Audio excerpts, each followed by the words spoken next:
बिस्मिल्लाहिर्रहमानिर्रहीम। आज तक के मुअज़्ज़ज़ नाज़रीन अस्सलामु अलैकुम। अब किस नंबर 393 मुलाहिज़ा फरमाएं। मेरे रुकते हुए कदमों ने सूरत हाल को भांप लिया और मैंने हर एहतियात को बालाए ताक रखकर उसकी जानिब दौड़ लगा दी।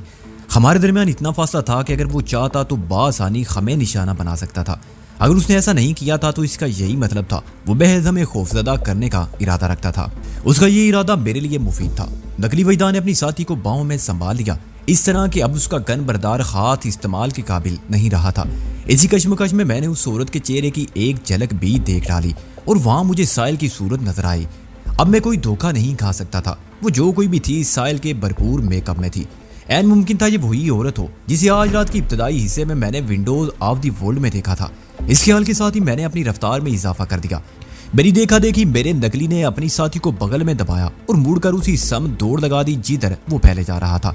उसी लम्हे सुरंग की अंदरूनी फदा में एक मरतबा फिर फायर की आवाज गूंजी। इस गूंज के नतीजे में एक सुरीली नुसवानी चीख बुलंद हुई। मुझे ये समझने में देर न लगी कि वसीम ने भगोड़ों को रोकने के लिए बिना राय वाली गन का इस्तेमाल किया था। मैंने मज़कूरा गन और मोबाइल फोन वसीम को दे दिया था। इस बात में किसी शक व शुबे की गुंजाइश बाकी नहीं रही थी कि वसीम की गन से निकलने वाली गोली ने नकली वैदान की साथी नकली साहिल को नाकाबिले तलाफी नुकसान पहुंचाया था।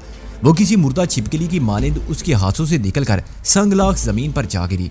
नकली वैदान ने गन वाला हाथ बुलंद किया और मेरे कदमों में फायर कर दिया। हमारे दरमियान इस वक्त बमुश्किल 20 फुट का फासला रहा होगा। मैंने अपनी समत आने वाली गोली की परवाह नहीं की और दौड़ते हुए कदमों के एक स्टेप को ग्राउंड पुश बनाकर फजा में समर साल्ट लगा दिया। ये कल की कलाबादी थी क्योंकि सुरंग की छत खुल खेलने के लिए साजगार ना थी। मेरे जिस्म ने हवा में नीची गर्दश की और नकली वैदान से 2 कदम के फासले पर पहुंच गया। वो मुझे अपने सामने देखकर चौंका और इससे बेशतर कि वो कोई ऐसी वैसी हरकत करता। मैं जल्दी से फ्रंट फुट पर आया और खींचकर उसके मुंह पर थप्पड़ रसीद करने की कोशिश की। मेरी ये कोशिश जुज़वी तौर पर कामयाब रही यानी जुज़वी तौर पर नाकाम हो गई। जब तक मेरा हाथ उसके चेहरे तक रसाई हासिल करता वो गर्दन को एक झटके से घुमा चुका था। एक जन्नाटेदार तमाचा उसकी गर्दन पर पड़ा। उसके साथ ही मेरी कमर पर उसके पांव की एड़ी लगी। उसने घूमने के साथ ही एक रेयर किक चला दी थी। ये उसका एक फितरती रद्द अमल था। उसकी किक ने मुझे कोई काबिल जिक्र नुकसान नहीं पहुंचाया। मैंने एक लम्हे की ताकीर के बगैर उसकी तशरीफ पर एक जोरदार प्रेशर किक जड़ दी। वो गिरने की पोजीशन में चंद कदम झुककर आगे बढ़ता चला गया मगर गिरा नहीं। जमीन वो सोने से पहले ही संभल गया। मैं उसे संभलने का मौका देने के मूड में बिल्कुल नहीं था। मैंने एक लंबा स्टेप लिया और उसके पहलू में साइड किक दे मारी। वो लड़खड़ाते कदमों से पिसपा हुआ और बिजली किसी सूरत से पलटकर मुझ पर हमलावर हुआ। उसने अंदर आते हुए एक नीची राउंड हाउस चलाई फिर उछलकर मुझे फ्रंट हुक किक मारने की कोशिश की। ये किक अगर मेरी ठोड़ी पर लग जाती तो जबड़े का सवा सत्यानाश हो सकता था। मैं उसके उछलते ही बैक फुट रूल पर गया था। रूलिंग के इख्तिताम पर मैंने हैंड पुश लिया और लगातार 3 बैक फ्लिप लगाई। बचाव की इस कोशिश में मैं अपने दुश्मन से 10 फुट दूर चला गया और इसी दूरी से उस शैतान ने भरपूर फायदा उठाया। उसने एक नजर मुझ पर डाली और अपनी सबत में दौड़ लगा दी। वो कोई कमजोर और बुज़दिल मद्दे मुकाबिल नहीं था, इसलिए उसका बार बार पिसपाव होना मुझे खटक रहा था। और इस मर्तबा तो वो अपनी साथी को भी हमारे रहमो करम पर छोड़कर फरार हो रहा था। पता नहीं नागाहानी लम्हात में उसके जहन में कौन सा मंसूबा बन रहा था। मुझ पर भी एक जिद सी सवार होगी। मैं लंबी कलांचे भरते हुए जेरे जमीन सुरंग में उसके ताकुब में दौड़ पड़ा। ये ताकुब 1 मिनट से ज्यादा जारी ना रह सका और मैंने हाँपते कांपते उसको जा लिया। उसका सीना भी धोखनी का अमल पेश कर रहा था। वो रुका और इस बार जमकर मेरे मुकाबिल खड़ा हो गया। इस मर्तबा उसके तेवर खासे खतरनाक दिखाई दे रहे थे। वसीम और साहिल की डुप्लीकेट हमसे बहुत पीछे रह गए थे। वो यहाँ से दिखाई नहीं दे रहे थे। वसीम का मेरे पीछे ना जाहिर करता था। उसने नेगेटिव की साथी को संभाल लिया था। ये उसका एक अकलमंदाना फैसला था। उस औरत को आजाद छोड़ देना बेवकूफी होती, जबकि वो जख्मी भी थी। हम चंद लम्हात तक एक दूसरे की आंखों में आंखें डाले घूरते रहे। फिर हमारे दरमियान एक खूनरेज मार्का शुरू हो गया। जब से वो मुझसे नाउमीद बल्कि बरगश्ता हुआ था मैं तो ये सोच रहा था पता नहीं जिंदगी के किस मोड़ पर और किस अंदाज में उससे सामना हो। इस किस्म के टकराव की बहरहाल मैंने तवक्को नहीं की थी और इसमें आधे से ज्यादा हाथ रब्बी मोशे हाइमन का था। उसकी एक लोअर राउंड हाउस किक को ब्लॉक करते हुए मुझसे गलती हुई और उसका पाँव मेरी बगल में लगा। ये एक भरपूर चोट थी। मैं डगमगाया और 2 कदम पीछे चला गया।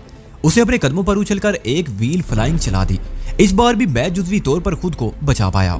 इस अधूरी कामयाबी ने उसे फतेह के नशे में मुब्तला कर दिया। वो यही समझा कि मैं उसे ज़ेर होने वाला हूँ, चुनाचे वो बेहतियाती का मुजाहरा करते हुए मेरे इंतहाई करीब आ गया। उसने एक बॉक्सर का सा स्टांस बना रखा था और होले होले कदमों पर उछल रहा था। मैंने खुद को संभालते उसके हाथों पर एक फ्रंट जिरक किक दे मारी। उसका स्टांस टूट गया और वो किसी जख्मी भेड़िए की मानिंद हुर्रा कर मुझ पर पल पड़ा। वो धुआंधार मुक्कों से मेरे चेहरे को बिगाड़ने का इरादा रखता था। मैंने बड़ी साबित कदमी से उसके 3 तेज रफ्तार पंच बला किए तो वो झुंझला गया और पंचिंग छोड़कर उसने मुझे जच्छा डाल दिया। उसकी गिरफ्त में किसी जंगली रीछ की सी सख्ती और मजबूती थी। वो मुझे उठाकर पथरीली जमीन पर पटकने की कोशिश में था। मुझे मानना पड़ा कि उसके बाजुओं में बिजलियां सी भरी हुई थी। मैं उसके शिकंजे में किसी गन्ने के मानिंद कस कर रह गया था। मैंने एक फौरी ख्याल के तहत उसकी गिरफ्त से निकलने की कोशिश तर्क कर दी। नतीजे में वो अपनी ही जोंक में लड़खड़ा गया क्योंकि वो बराबर मुझे पटकने के लिए जोर मार रहा था। उसकी लड़खड़ाहट से मैंने फायदा उठाया। इस वक्त हम सिंगल पोल के इंतहाई नजदीक थे। मैंने डबल किक के अंदाज में दोनों पांव पूल पर मारे। खींचातानी में वो मेरे अकम में हो गया था। इस जबरदस्त पुश्त ने उसके पांव उखाड़ दिए। हम एक दूसरे को लेते हुए जमीन बोस हो गए। वो पुश्त के बल मेरे नीचे पड़ा था। मैंने जमीन पर आते ही अपनी दोनों कूनियां उसके पेट में रसीद कर दी। वो तकलीफ की शिद्दत से करा उठा। फरार की कोशिश में यकीनन गन उसके हाथ से निकलकर इधर उधर हो गई थी, वरना उजीमत के ऐसे मौके पर ज़ेरे 10 मुसल्ला शख्स अपने हथियार से यारी जरूर निभाता है। ऐसा दोस्त किस काम का जो बवक्ते जरूरत साथ ना दे सके। हथियार तो हाथ का यार होता है। मैं हाथ आए हुए अपने नेगेटिव को बुरी तरह रगीदने लगा। फुर्सत और आसानी के लम्हात में मैं उसके चेहरे, सीने और पेट में संगीन नोयत की जरबें भी लगा रहा था। जवाब में मुझे भी उसकी जानिब से शदीद चोटें मिल रही थी। इसी लोटपोट में एक मौके पर वो मेरे सीने पर सवार हो गया। सवारी हासिल होते ही उसने मेरी गर्दन दबाना शुरू कर दी। मैं उसके हाथों में फंसी हुई गर्दन छुड़ाने की कोशिश कर ही रहा था कि अचानक सुरंग की रोशनी में इजाफा हो गया। उसके साथ एक मखसूस आवाज मेरी समा तक पहुंची। मेरे दिल में खतरनाक ख्याल ने जन्म लिया और उसके साथ ही मेरे रोंगटे खड़े हो गए। हम इस वक्त रेलवे ट्रैक से महज 1-1.5 फुट की दूरी पर निबरदाजमा थे। वो मखसूस रोशनी और आवाज किसी लाइन ट्रेन की आमद का ऐलान कर रही थी। जमीन की लर्जिश भी इस बात की तस्दीक कर रही थी कि कोई लाइन अनकरीब हमारे नजदीक से गुजरने वाली है। ज्यादा इम्कान इसी बात का था कि वो डाउन टाउन से अप टाउन आने वाली कोई लाइन थी। 4 लाइन या 5 लाइन या फिर 6 लाइन न्यूयॉर्क के सब वे में हर 10 मिनट बाद एक ट्रेन छूटती है और हमारी वाली 6 लाइन को इंटर कॉलेज ईस्ट 68 स्ट्रीट के स्टेशन से रवाना हुए कमोबेश इतना वक्त हो गया था। वो बड़े सनसनीखेज लम्हात थे। ट्रेन की आवाज और रोशनी लम्हा बलमा हमारे करीब पहुंच रही थी। ये नामुमकिन था कि मेरे मद्दे मुकाबिल ने वो आवाज ना सुनी हो। मेरी गर्दन पर उसके हाथों की गिरफ्त और ज्यादा मजबूत हो गई। वो मुझ पर सवार था, इसलिए ताकत और कामयाबी के नशे में चूर था। मैंने उसकी गफलत से फायदा उठाया और गर्दन छुड़ाने की कोशिश के दौरान ही मैंने एक झटके से टांगे फोल्ड करके अपने दोनों पांव उसके पेट से लगा दिए। वो चौंक उठा। उसकी आंखों में ऐसा तासर उभरा जैसे वो मेरा इरादा भांप गया हो, मगर मैंने उसे कुछ सोचने समझने की मोहलत ना दी। मेरे पास मोहलत थी ही कहां जो मैं यूं सरेआम बांटता फिरता। इस मौके से फायदा ना उठाना सरासर हमाकत होती और इस वक्त किसी हमाकत की गुंजाइश बिल्कुल ना थी। ये मौत और जिंदगी के दरमियान खड़ा एक सुनहरी मौका था। इससे पहले कि मेरा मद्दे मुकाबिल कोई मुदाफती हरकत करता, मैंने सेकंड के लाखवें हिस्से में अपने इरादे पर अमल कर डाला। चौंक जाने के बायस मेरी गर्दन पर उसके हाथों की गिरफ्त कदरे ढीली हो गई थी। मैंने नताइज की परवाह किए बगैर नकली वजदान को दोनों पांवों के पुश से रेलवे ट्रैक की जानिब उछाल दिया और खुद बैक रूल करते हुए ट्रैक से चंद फुट दूर निकल गया। उसी लम्हे मैंने अपने नजदीक से तेज रफ्तार लाइन को गुजरते हुए महसूस किया। इस वक्त मेरी आंखें बंद थी और तसव्वुर की निगाह उस आफतजादे के खचर को शुमार करने में मसरूफ थी। गालिब इम्कान यही था कि अब उसकी बाकियात को तलाश करना भी मुश्किल होगा। मैं बैक वक्त मुतजाद एहसासात में गिर गया, दुख और सुख के एहसासात। मुझे इस बात से खुशी हुई थी कि एक बड़े फितने को मैंने नीस्तो नाबूद कर दिया था और साथ ही इस एहसास ने दिल को बोझल कर दिया था कि वो जैसा भी था मैं ही था। मैं अगर उस जिक्र एहसास को कोई नाम देने की कोशिश कर रहा था कि ज़ेरे ज़मीन सुरंग की महदूद फजा एक मखसूस नकरई कहके से गूंज उठी। मैंने हड़बड़ाकर आंखें खोल दी। वहां कोई भी नहीं था। जो थोड़ी देर पहले मुझसे बरसरे पैकार था उसे मौत निकल चुकी थी। सुरंग में मौजूद मुल्गजी रोशनी जो मंजिर वादे कर रही थी उसमें मुझे नकली वजदान और नकरई कहके की हामिल हस्ती कहीं दिखाई नहीं दे रही थी। अपने नेगेटिव के बारे में तो मैं सोच सकता था कि तेज रफ्तार ट्रेन ने उसका कीमा बना दिया होगा। उसके जिस्म की क़यामत सुरंग की दीवारों और रेलवे ट्रैक पर कहीं तलाश की जा सकती थी, लेकिन वो मखसूस कहका जिस हस्ती की तरफ इशारा कर रहा था उसकी वहां मौजूदगी के बारे में सोचा भी नहीं जा सकता था। और ये बात भी नहीं थी कि मेरी समात ने उस आवाज को पहचानने में कोई कोताही की हो। एक लम्हे के लिए उस वैरान ज़ेरे ज़मीन सुरंग में गूंजने वाले नकरई कहके के रस, सुरूर और खनक को मैंने पलक झपकने में शनाख्त कर लिया था। वो मलके कोसार नीलगिरी की जानी पहचानी और मानी हुई आवाज थी। सुबह के 3 बजने वाले थे। हम इस वक्त शुगर हिल के इलाके में वसीम के अपार्टमेंट में थे। हम थोड़ी देर पहले ही यहाँ पहुंचे थे। हार्लम इस वक्त गहरी नींद में डूबा हुआ था। नकली वजदान का कांटा निकल गया था, लेकिन उसकी चुभन बाकी थी और ये चुभन सैकड़ों अंदेशों को जन्म दे रही थी। खास तौर पर नीलगिरी के मखसूस कहके ने मुझे गौर व फिक्र के अथाह समंदर में ला फेंका था। जमीन दूर रेलवे ट्रैक पर उसकी गैर मरी मौजूदगी अकल में समाने वाली बात नहीं थी। नीलगिरी से होने वाली आखिरी मुलाकात मेरे दिन में नक्श थी। बवक्ते रुखसत वो अजहद मलूर और दिल गिरफ्ता थी। वो मुझसे शाकी थी कि मैंने उसकी कदर नहीं की थी। उसे तन मन धन मुझ पर निछावर कर दिया था, लेकिन मैं उसका ना हो सका। मैं पता नहीं अपना भी था या नहीं, उसका कैसे हो जाता। यही शिकवा नकली वजदान को भी था। वो मेरे तसर्रुफ में आना चाहता था, लेकिन मैंने उसे दरखोरे इतना ना जाना। रद्देमल के तौर पर वो मुझसे मुतनफ्फर होकर मनफी कुव्वत के हाथ का मैल बन गया था और अब रब्बी को उससे हाथ धोना पड़ गए थे। मैंने शातिर रब्बी के हाथों का मैल निकालकर जमीन दूध रेलवे सुरंग की दीवारों पर पूत दिया था। खस कम जहां पाक। नीलगिरी मुस्बत तर्ज़े फिक्र की खामिल थी। वो मुझे हमेशा हमेशा के लिए अपना बनाकर रखना चाहती थी, लेकिन मैं ऐसी पाबंदी का कायल नहीं था। मेरी जिंदगी का तौर ऐसा था कि मैं अपने पाँव में जंजीर नहीं डाल सकता था, चाहे वो जंजीर। ऐसा सोचते हुए अचानक मेरी सोच को एक झटका लगा और आपो आप मेरा ध्यान साहिल की तरफ मुड़ गया। वो एक ऐसी जंजीर थी जिसकी तमन्ना ने मुझे तड़पा कर रख दिया था। उसके उसूल के लिए मैं दर दर की खाक छान रहा था। वो कभी भी मुझे दूर नहीं रही, मगर नजदीकी के बावजूद भी उसके उसूल में अनगिनत दीवारें उठती चली गई थी और अब तक उठ रही थी। उनमें से बाज़ दीवारें तो आसमान तक बुलंद थी। उनके कद काट नापते नापते मेरी गर्दन थकने लगती, आंखों में मिर्चें सी भर जाती और मैं सिट पटा कर रह जाता। पता नहीं मैंने उसका नाम साहिल क्यों रख दिया था। डूबने वाले साहिल की ख्वाहिश में हाथ पांव मारते रहते हैं। उन्हें चंद हाथ की दूरी पर दिखाई देता है, लेकिन ये चंद हाथ कभी खत्म नहीं होते, हत्ता के उनके हाथ पांव बेदम हो जाते हैं। मैंने महसूस किया मेरी सोच में मायूसी तर आई थी।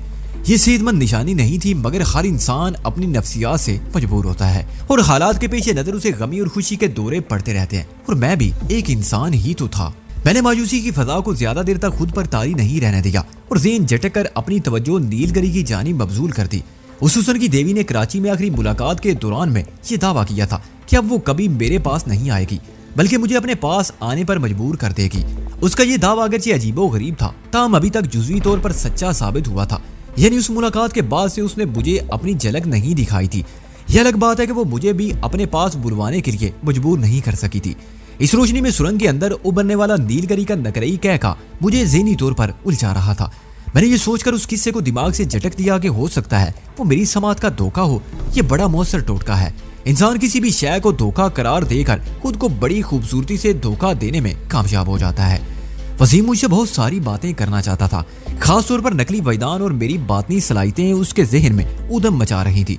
इस वक्त उसकी जो ज़हनी हालत थी वो पूरी तरह उसके चेहरे से झलक रही थी। वो बेहद उलझा हुआ था। वसीम एक काबिल एतमाद शख्स था, लिहाजा मैंने नहायत ही जामे मगर मुख्तसर और मौसर अल्फाज में उसकी तशफी कर दी। अपनी बातनी सलाहियत को मैंने एक हद तक उस पर वाज़े किया था। वो नकली वजदान का किस्सा सुनकर बहुत महफूज हुआ, फिर यकदम संजीदा होते हुए बोला, वजदान, मेरे जहन में एक आइडिया आया है। हाँ बोलो, क्या आइडिया है? वो बोला, रब्बी का आलाकार नकली वजदान अपने इबरतनाक अंजाम को पहुंच चुका। अगर तुम अपना मेकअप साफ करके उसकी जगह ले लो तो रब्बी को बड़ी आसानी से उल्लू बनाया जा सकता है। वो यही समझता रहेगा तुम उसके मामूल उसके आलाकार हो। तुम उसकी ला इल्मी में चूनाकारी करते रहना। यह आइडिया तुम्हारे ज़हन में इसलिए आया है कि तुम रब्बी मोशे हाइमन की सलाहियतों से वाकिफ नहीं हो। मैंने एक एक लफ्ज पर जोर देते हुए कहा। वो एक तरफ रूहानी उलूम का माहिर है और दूसरी जानिब उसके अंदर अय्यारी मक्कारी भी कूट कूट कर भरी हुई है। ये तो मेरा ही हौसला है जो अब तक उसके हत्थे नहीं चढ़ा हूँ। मैं एक मरतबा उसके घेरे से निकल आया हूँ, यही काफी है। तुम अपने हालात को मुझसे ज्यादा बेहतर जानते हो। वो मेरे ख्याल से इत्तफाक करते हुए बोला। मेरे ज़हन में एक बात आई, वो मैंने कह दी। मैंने ज़ेर लब मुस्कुराते हुए कहा, ये थके हुए ज़हन में आने वाली बात थी। ज्यादा मुनासिब यही होगा कि थोड़ी देर नींद ले लें, बातें कल भी हो सकती हैं। उसने मेरी तजवीज़ से इत्तफाक की और मुझे सोने के लिए तनहा छोड़ दिया। अपार्टमेंट पर पहुंचते ही हमने तसल्ली बख्श पेट पूजा कर ली थी। शिकम में खुराक पहुंचे और ज़हन और जिस्म भी थक कर चूर हो चुके हों तो बड़ी गजब की नींद आती है। मेरी आंखें भी बूझल और दिमाग भारी हो रहा था, मगर नींद की मेहरबान आगोश में सर रखने से पहले मुझे इंतहाई अहम काम करना था और वो काम था अपनी साहिल की खबरगिरी। नकली वजदान की साथी औरत और साहिल की डुप्लीकेट के नज़ाई बयान ने मेरी सोच को तिलपट कर रखा था। वसीम की चलाई हुई गोली ने उस औरत को मौत के मुंह में धकेल दिया था और हम उसे जमीन दो रेलवे लाइन ही में छोड़ आए थे। रीटा नामी उस औरत से मैंने चंद बातें की थी और वो नहायत ही अहम मुख्तसर गुफ्तगू थी।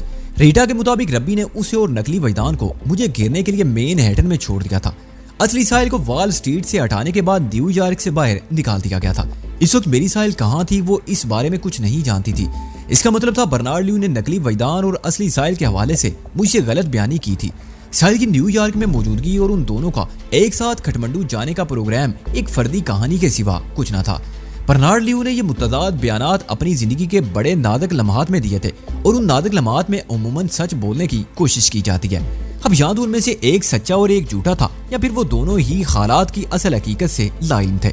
उन्हें रब्बी की तरफ से जो मालूमात फराम की गई थी वो उसी पर तकिया किए बैठे थे। रीटा इस बात का इकरार भी कर रही थी कि आज रात विंडोज ऑफ द वर्ल्ड में वही साहिल के बैरूब में मुझे फांसने गई थी। अगर मैं यानी वैदान टेबल नंबर 105 पर बैठ जाता फिर नकली वैदान मुझ तक रसाई हासिल करने में एक लम्हे की भी ताखीर ना करता। वो उसी रेस्टोरेंट में घात लगाए बेरी आमद का मुंतजिर था। WTC के आते में पुलिस के इंतजामात को अपनी आंखों से मैं देख चुका था। मुझे अपनी गिरफ्त में लेने के सिलसिले में उन्होंने अपनी तरफ से कोई दकीका फरोग गदाश्त नहीं किया था। रीटा से बात करते हुए मैंने वैदान की हैसियत से अपना तारुफ करवा दिया था। जानकुनी की हालत में मुझसे मिलकर उसे खुशी हुई थी या अफसोस, मैं इस बारे में कोई अंदाजा कायम करने से कासर था। अब मेरा नेगेटिव जिंदा रहा था और ना ही साहिल की डुप्लीकेट। हत्ता के कुछ अरसे बाद तो TWC ही अपने कदमों पर कायम ना रहा, जिसके 107वें फ्लोर पर वो आलीशान रेस्टोरेंट था जहां मुझे शिकार करने के लिए रबी मोशी खाइमन ने रीटा को चारे के तौर पर आगे बढ़ाया था। Vijay street, west street, liberty street और चर्च स्ट्रीट के बाईमी मेल ताल से वजूद पाने वाला वो चकोर टावर ट्विन टावर के जाओ अशमत से खाली हो गया था, लेकिन सदा के लिए खाली नहीं रह सकता था। आजकल डाउनटाउन मैनहट्टन के उस हिस्से में फ्रीडम टावर की तामीरात का काम शुरू हो चुका है।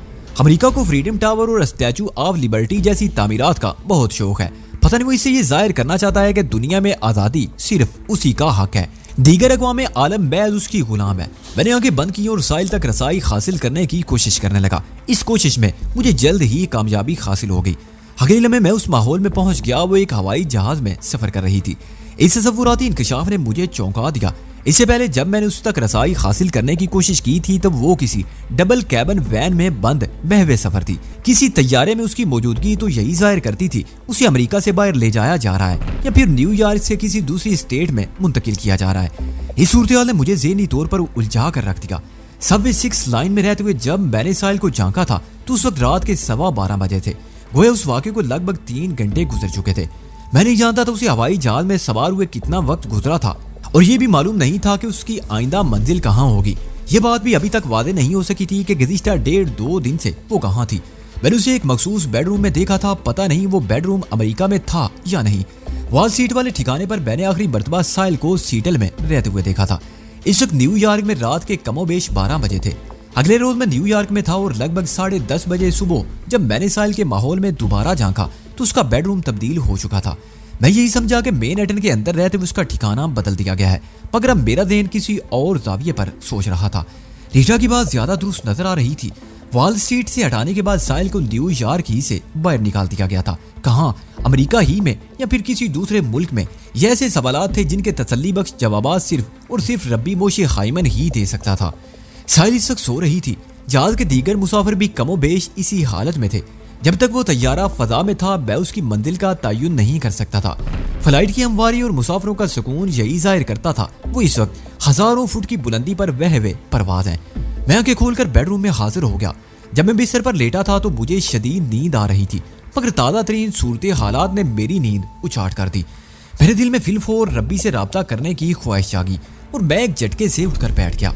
मैंने आखिरी बार रात 10 बजे रब्बी से सेलुलर राब्ता किया था और उसे बताया था कि मैं उसके पास इसराइल पहुंच रहा हूं। ये एक तरह से मेरे शदीद गुस्से का इजहार था। पता नहीं मेरी इस मुख्तसर और मुबहम गुफ्तगू से मोशे खाइमन ने क्या तासर लिया होगा। मैंने अपनी बात कहने के बाद मोबाइल को ऑफ करके सेलुलर राब्ता मुनक़ते कर दिया। हम इस वक्त WTC वर्ल्ड ट्रेड सेंटर की सबवे इंटर्न्स की जानिब बढ़ रहे थे। मैंने इस मौके पर जो रब्बी को डोज पिलाया वो इस पर तिलमिला कर रह गया होगा, लेकिन अफसोस कि मैं उसकी तिलमिलाहट से महफूज नहीं हो सका था। वसीम के इस मुख्तसर से अपार्टमेंट में फोन की सहूलत मयसर ना थी। अलबत्ता बिना राय वाला मोबाइल फोन वसीम के पास मौजूद था। इस मोबाइल का इस्तेमाल इंतहाई खतरनाक था। मेरे ज़हन में इस वक्त जो तूफान मचल रहा था उसने मुझे थोड़ा सा गैर मोहतात बना दिया। मैं बेड से नीचे उतर आया और वसीम वाले बेडरूम की जानिब बढ़ गया। वो जाग रहा था। मुझ पर नजर पड़ी तो उठकर बैठ गया। मैंने कमरे में दाखिल होते हुए कहा, नींद नहीं आ रही क्या? तुमने मेरी नींद उड़ा दी है वैतान, उसने हिजान खेज लहजे में कहा, और एक तवील जमाई ली ये कमबख्त आ भी रही है और नहीं भी आ रही। मैं कुर्सी खींचकर उसके बेड के नजदीक बैठ गया और हैरत भरे लहजे में पूछा, तो मैंने किस तरह तुम्हारी नींद में हवाई जहाज का इंजन फिट कर दिया? तुम्हारे हालात किसी फ्लाइंग सासर यानी उड़न तश्तरी से कम नहीं है, वो मेरी आंखों में देखते हुए बोला। तुम्हारे हमशक्ल नकली वजदान और उसके भयानक अंजाम ने मेरी आंखों में हैरतों के समंदर उंडेल दिए हैं। इन वाकयात के बारे में सोचते हुए नींद क्यों कर आएगी? तो ऐसा सोचने की जरूरत क्या है? मैंने सरसरी अंदाज में कहा। सोचना मेरे बस में तो नहीं है वजदान, तुम ठीक कहते हो, मैंने गहरी संजीदगी से कहा। इंसान जिस किस्म की सिचुएशन से गुजरता है उस बारे में गैर इरादी तौर पर सोचता चला जाता है। इसमें तुम्हारा कोई कसूर नहीं है। तुम क्यों नहीं सोए? उसने मुझसे पूछ लिया। मैंने कहा मैं एक जरूरी फोन करने के बाद सोऊंगा। जरूरी फोन? उसने चौंके हुए लहजे में कहा। फिर कदरे फिक्रमंदी से बोला, उसके लिए तो हमें किसी पब्लिक फोन बूथ तक जाना होगा। तुम जानते हो इस अपार्टमेंट में फोन की सहूलत मौजूद नहीं, और मोबाइल फोन तो हम मोबाइल फोन को ही इस्तेमाल करेंगे, लेकिन बाहर जाकर, मैंने कते कलामी करते हुए कहा। और ये इस मोबाइल का मेरे हाथों आखिरी इस्तेमाल होगा। मेरे लहजे की हतमियत ने वसीम को बावर करा दिया कि मैं कोई फैसला करने के बाद ही उसके पास आया हूँ। वो बिस्तर छोड़ते हुए बोला, ठीक है हम इसी वक्त बाहर जा रहे हैं, लेकिन इतना तो बता दो ये इमरजेंसी कॉल तुम किसे करना चाहते हो? वो शख्स जो इस मोबाइल का बिल भरने का ठेकेदार बना बैठा है, मैंने मानी खेज लहजे में कहा। मैं इस सेल से छुटकारा पाने के बारे में फैसला कर चुका हूँ, फिर क्यों ना इसके ठेकेदार से दो बातें कर ली जाएं। ओह, तुम रब्बी मोशी हाइमन को रिंग करना चाहते हो? वसीम ने तासफ अमेज अंदाज में कहा। ठीक 10 मिनट बाद हम येलो मेडिलियन में बैठकर शुगर हिल से निकल रहे थे। वसीम ने अपनी टैक्सी की ड्राइविंग सीट संभाल रखी थी, मैं उसके बराबर पैसेंजर सीट पर मौजूद था। मैंने मोबाइल को ऑन करते हुए कहा, क्या मैनहट्टन में कोई सिग्नल फ्री एवेन्यू भी है? रात के आखिरी पैर में तुम तमाम एवेन्यूज को सिग्नल फ्री ही समझो, उसने जवाब दिया। सख्त तरीन सर्द मौसम में किसी को सड़कों पर रश लगाने की मुसीबत नहीं पड़ी। हम जिस भी एवेन्यू या स्ट्रीट में दाखिल होंगे वो तहद्दे निगाह हमें खाली ही नजर आएगी। एक लम्हे के तवक्कुफ से इजाफा करते हुए उसने पूछा, वैसे तुम क्या करने का इरादा रखते हो? मैंने गहरी संजीदगी से उसे देखा और कहा, क्या तुम कोई घबराहट महसूस कर रहे हो? नहीं तो, वो मजबूत लहजे में बोला। घबराहट कैसी? मैंने कहा, खैर छोड़ो, हाँ सुनो। मैं चंद लम्हात के लिए मुतवक्किफ हुआ, फिर ठहरी हुई आवाज में इजाफा किया, तुम बस टैक्सी को दौड़ाते जाओ। मुझे इस बात से कोई गर्व नहीं कि तुम कहां कहां से गुजरोगे और कैसे गुजरोगे, बस टैक्सी को एक लम्हे के लिए भी रुकना नहीं चाहिए। मैं नहीं चाहता मोबाइल पर गुफ्तगू के दौरान में नेटवर्क का कोई एंटीना टावर हमारी लोकेशन को जांचने में कामयाब हो। ट्रेसिंग और ट्रैकिंग के इम्कानात को एक लम्हे के लिए भी ज़हन से खारिज ना करना। ओके बास, उसने ठोस लहजे में कहा। तुम्हें मुझसे कोई शिकायत पैदा नहीं होगी। तुम नहायत इत्मीनान से रब्बी मोशी हाइमन के नंबर पंच कर सकते हो। मैं मुतमईन होकर मोबाइल की पैड से खेलने लगा। अगली लम्हे रब्बी से राब्ता हो गया। मैंने उसके हेलो के जवाब में छूटते ही कहा, रिस्पेक्टेड लॉर्ड, कैसे हो? मेरे लबो लहजे से रब्बी के लिए मुनाफकाना एहतराम भी रुखसत हो गया। हालात जिस नहज पर पहुंच गए थे वहां किसी मसलत या मुनाफकत की जरूरत नहीं थी। हम एक दूसरे के खुले दुश्मन थे और इस हकीकत को तस्लीम करने में हमें कोई शक नहीं था। मेरे बच्चे वजदान, चापलूसी और मुनाफकाना शफकत का वक्त गुजर चुका मोशे हाइमन, मैंने नहायत ही सख्त अल्फाज में कहा। तो उसका जुमला अधूरा रह गया। बताओ कब और कहां और किन शराइत पर साहिल को मेरे हवाले करोगे? उसने एक बोझल सांस खारिज की और सरसराती आवाज में बोला, तो मेरी सारी मेहनत जाया हो गई। अनकरीब तुम भी जाया होने वाले हो, मैंने तुरश लहजे में कहा। जिस तरह रात के दरमियानी हिस्से में तुम्हारा दस्ते रास बर्नार्ड ल्यू, आलाकर नकली वजदान, उसकी साथी डुप्लीकेट ऑफ साइल, रीटा ईस्ट 62 स्ट्रीट वाले साइना गाका, रब्बी फ्रैंकलिन और उसका दराज कामत साथी मेरे हाथों जाया हो चुके हैं। मैं सांस लेने को रुका, फिर कहा, तुम तो बड़े बाइख्तियार और बाखबर रब्बी हो। दुनिया में कहीं भी मौजूद हो ताज़ा तरीन इतलात तुम्हारी दस्तरस में रहती हैं, यानी न्यूज़ तो तुम्हारी अपनी है, यकीनन तुम तक पहुंच चुकी होंगी। क्या मैं गलत कह रहा हूँ? उसकी पुनकार से मुशाबा मगर ठहरी हुई आवाज मेरी समाज तक पहुंची। वजदान, सनशाइन अपार्टमेंट और जमीन दोज रेलवे ट्रैक पर जो अफसोसनाक वाकयात पेश आए, उस सिलसिले में मैं तुम्हारी हर गलती माफ करने, तुम कौन होते हो माफ करने वाले? मैंने उसकी बात पूरी होने से पहले ही दुरुस्त लहजे में कहा। वो संगीन नरमी से बोला, वजदान, मैं तुम्हें दोस्त बनाना चाहता हूँ। मैंने एक मरतबा फिर उसकी बात काट दी। हम कभी दोस्त थे और ना आइंदा कभी बन सकते हैं। मेरे क्या तुम यहूदी किसी भी गैर यहूदी के दोस्त नहीं हो सकते। आज तक तुम लोगों ने जिससे भी दोस्ती की वो गया काम से। तुम लोग जिस मुल्क में दोस्त बनकर कदम रख दो वहाँ कहत साली और फाका कशी की नौबत आ जाती है। इस दुनिया के कितने ही ममालिक को तुम लोगों ने दोस्ती की आड़ में दुश्मनों से ज्यादा नुकसान पहुंचाया है। यहूदी सिर्फ यहूदी का दोस्त है और जाती मफाद की खातिर वो किसी भी मसलत की बनाकर रास्ते का खार जानकर अपने दोस्त का पत्ता भी साफ कर देता है। और तुम्हें ये दोस्ती का नाटक रचाते हुए जरा भी शर्म नहीं आ रही। तुमने मुझे ट्रेप करने के लिए रीटा को साहिल के बैरूब में विंडोज ऑफ द वर्ल्ड में भेज दिया और कहते हो तुम मुझ पर बहुत शफीक और मेहरबान हो। वो तो मेरी हिकमत अमली काम आ गई, वरना मैं तुम्हारी झूठी दोस्ती की नजर हो चुका होता। यही है तुम्हारी मोहब्बत और दोस्ती है। काश मेरे मुसलमान भाई को पता चल जाए, उसकी आंखें अल्लाह खोल दे जब हमारे खालिक, हमारे मालिक अल्लाह रब्बुल आलमीन ने कह दिया है कि ये तुम्हारे कभी भी दोस्त नहीं हो सकते। कभी भी, हत्ता कि हम मुसलमान इस्लाम छोड़कर यहूदी ना हो जाएं। ये पोलियो की इंजेक्शन, ये वैक्सीन जब यहूदी दे रहे हैं, क्या इसमें मुसलमानों की भलाई होगी? जब अल्लाह ने पहले से खबरदार कर दिया है कि ये तुम्हारे खुले दुश्मन है, इनसे किसी भी भलाई की तवक्को ना रखना, फिर भी मुसलमान इन पर भरोसा करे, तो मुसलमान को चाहिए कि अपने ईमान का इहाता करे। क्या उसके अंदर अभी तक ईमान है? मसलत और मुनाफिकत के दरमियान खायल तमाम पर्दे उठ गए, तो वो भी बदले हुए अंदाज के साथ बोला, तुम कभी भी मेरी दस्तरस से बाहर नहीं रहे, मैं जब भी चाहूँ तुम्हें उचक लूं। मैंने अभी तक ऐसा नहीं किया, मगर अब करना होगा। मेरी डील का तुमने गलत मतलब लिया, तुम्हें मेरे इख्तियारात का अंदाजा नहीं है। ये डायलॉग किसी मरूब और मातूब शख्स के सामने मारना। मैंने जहरीले लहजे में कहा, मैं मानता हूँ तुम बहुत ऊंची अप्रोच वाले हो, लेकिन ये बात बकवास है कि मैं तुम्हारी दस्तरस में रहा हूँ। अगर तुम्हें मेरे बारे में जरा सा भी सुराग मिल जाता तो तुम्हारे खरकारे लम्हे भर में मुझ तक पहुंच जाते, फिर मेरी शार अगर तुम्हारे हाथ होते। वो पथरीले लहजे में बोला, फिक्र ना करो, अब ऐसा ही होगा। तुम मुझसे मरूब ना सही, लेकिन मातूब जरूर हो। तुम पर 4 अमेरिकी शहरियों बर्नार्ड ल्यू, रब्बी फ्रैंकलिन, रीटा और एडमंड के कत्ल का इल्जाम है। एडमंड वो दराज कामिल शख्स था जो फ्रैंकलिन के पहलू में मुर्दा पड़ा था। दुनिया को कोई ममालिक तुम्हें पनाह देने की गलती नहीं करेगा, भागो, मैं देखता हूँ तुम कितना तेज भाग सकती हो। वो शातिर बड़ी सफाई से नकली वैदान का जिक्र गोल कर गया था। उसके इल्जाम की खतरनाकी से मुतासर हुए बगैर मैंने कहा, रब्बी, इस नौयत के इल्जाम पहले भी मुझ पर तुम आयद कर चुके हो। जब कराची में मैंने यहूदी नस्ब अरबपति मिस्टर नील आर्मर, उसकी खूबरू सेक्रेटरी शीबा और अमेरिकी फाइटर को कुत्ते की मौत मार दिया था।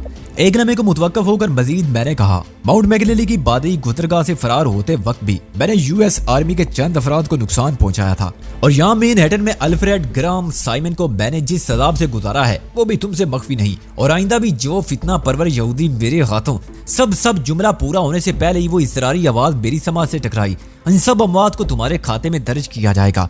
मजमूई तौर पर तुम 1 दर्जन अमेरिकी यहूदियों को कत्ल कर चुके हो।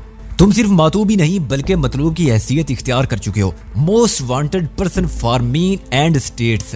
मैंने मजाक उड़ाने वाले अंदाज में कहा, रब्बी, तुम तो मुझे एमएल कासी का भी गुरु साबित करने पर तुले बैठे हो। एमएल ने चंद अहम अफराद को कत्ल किया था, तुम उससे कहीं बड़े मुजरिम हो। CIA के एजेंट कहते हुए तुम्हारे पेट में बरोड़ उठता है जो अहम अफराद जैसे अल्फाज इस्तेमाल कर रहे हो। मैंने तंजिका लेने में कहा।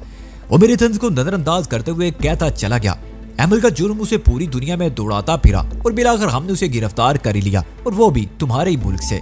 आखिरी जुमला अदा करते उसके लहजे में हकारत दर आई। अब वो हमारी गिरफ्त में है, उस पर अमेरिका में मुकदमा चलाया जा रहा है और अनकरीब उसे बदतरीन सजा से भी गुजारा जाएगा। इस वक्त तक एमल कासी का अंजाम नहीं हुआ था। मैंने ठहरे हुए लहजे में कहा, मोशे हाइमन, मैं एमल नहीं हूँ जो CIA के एजेंटों के डर से एक मुल्क से दूसरे मुल्क भागता फिरूंगा। मैं इस वक्त तुम लोगों के अंदर घुसा बैठा हूँ और अंदर ही अंदर रहकर तुम्हारा कबाड़ा करता रहूंगा। Touch me of you can. मेरी जबान से अदा होने वाला आखिरी जुमला एक बहुत बड़ा चैलेंज था। ऐसा चैलेंज आज तक किसी शख्स ने अमेरिका बहादुर को नहीं दिया होगा। दूसरी जानिब एक लम्हे के लिए मौत का सा सन्नाटा फैल गया, फिर रब्बी की गंभीर आवाज सुनाई दी, क्या तुम इस हठधर्मी और यहूदी दुश्मनी में अपनी साथी को भी फरामोश कर दोगे? अगर तुम स्टेट्स में ही बैठे रहे तो इसका क्या होगा? मुझे यूं महसूस हुआ जैसे किसी खौफनाक कीकड़े ने मेरे दिल को अपनी गिरफ्त में ले लिया हो। मैं तस्वुर की निगाह से एक हवाई जहाज में बहवे परवाज देख चुका था। इसका गालिब मतलब यही था, वो अमेरिका से बाहर कहीं जा रही थी। मैं तड़प कर रह गया, ये कैसे मुमकिन था? मैं अपने वजूद के सबसे अहम उज़ू को फरामोश कर बैठूं। किस सोच में गुम हो? मेरी लम्हाती खामोशी के पेश नजर रब्बी ने मुझे मुखातिब करते हुए तजवीज़ दी, तमाम तर दुश्मनी के बावजूद भी मैं तुम्हारे लिए एक दरवाजा खुला छोड़ रहा हूँ। तुम उस दरवाजे से गुजर कर अपनी साहिल तक पहुंच सकते हो। मैं पूछे बिना ना रह सका, तुम किस दरवाजे का जिक्र कर रहे हो? वो बोला, थोड़ी देर पहले तुमने मुझसे सवाल किया था मैं कब, कहाँ और किन शराइत पर साहिल को तुम्हारे हवाले करूंगा, तो नोट करो।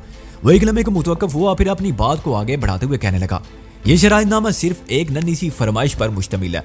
अगर साहिल को हासिल करना चाहते हो तो पहली फुर्सत में मेरे पास इसराइल चले आओ। वो बहुत ही गहरी चाल चल रहा था। इस पेशकश के जोर पर वो मुझे पनाहगाह से निकाल कर मंजरी आम पर लाना चाहता था।